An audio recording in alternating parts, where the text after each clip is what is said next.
Bonjour et bienvenue dans cette nouvelle vidéo et aujourd'hui, en tant que prof de français, je t'explique comment je tente de rendre le français divertissant pour mes élèves et comment j'essaye de leur faire aimer la matière.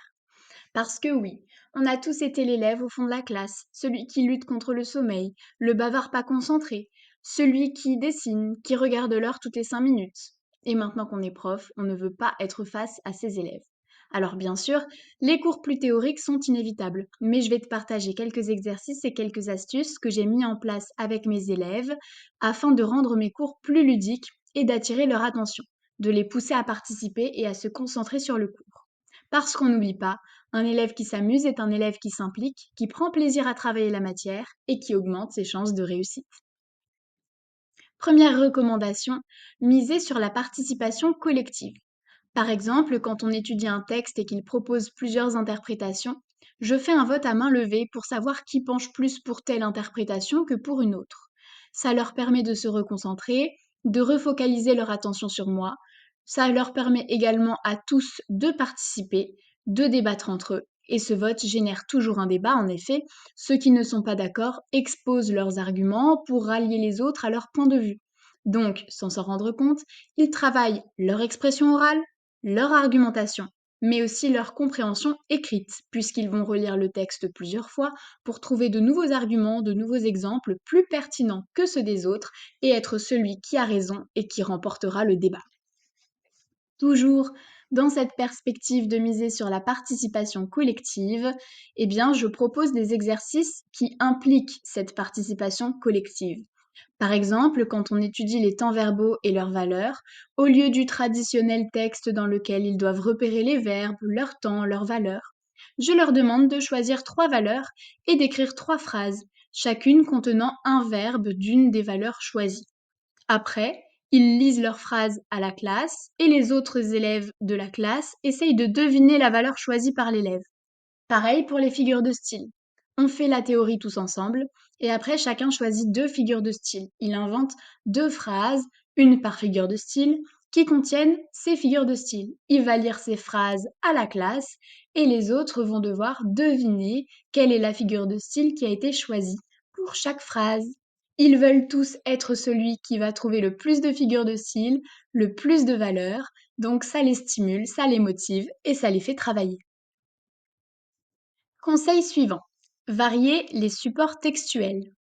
Alors, je propose une autre variante pour travailler les figures de style. Il faut les repérer dans une chanson et non dans un texte scolaire.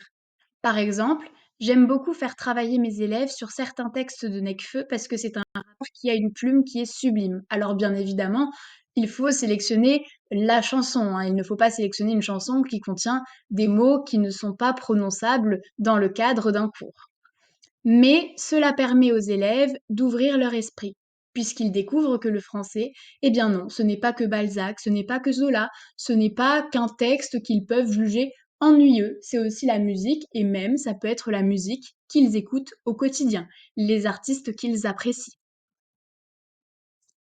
Toujours dans cette perspective de varier les supports textuels, mais cette fois-ci pour travailler les niveaux de langue ainsi que l'utilisation du dictionnaire, je leur imprime un texte de rap français qui va être écrit avec des termes un peu familiers et une syntaxe incorrecte. Mais attention, rien de grossier, rien de vulgaire. Je leur demande de réécrire ce texte, par petits groupes, en langage soutenu. Cela les stimule puisque c'est ludique et qu'après ils ont le droit de le rapper devant la classe.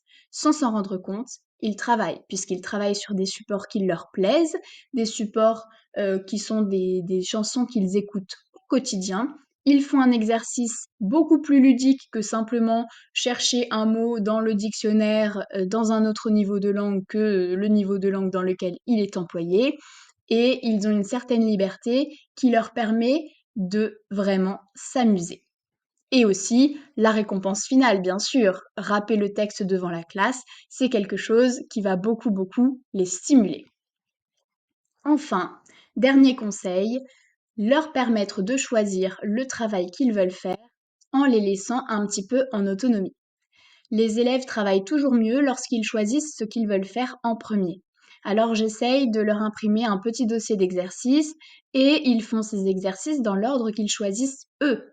Je passe les voir individuellement pour les corriger. Travailler comme cela les motive puisque ce sont eux qui décident de ce qu'ils font et dans quel ordre ils le font. Ils sont d'autant plus concentrés, motivés et efficaces que la décision vient de eux et non de moi. Et au final, tout le monde y trouve son compte, puisque eux choisissent ce qu'ils veulent faire et dans quel ordre, ils sont motivés, ils travaillent, et ils finissent quand même par faire tous les exercices de ma fiche que je voulais qu'ils fassent. Et voilà, les petits conseils sont terminés. N'hésite pas à me partager en commentaire tes conseils si tu en as toi aussi. À bientôt!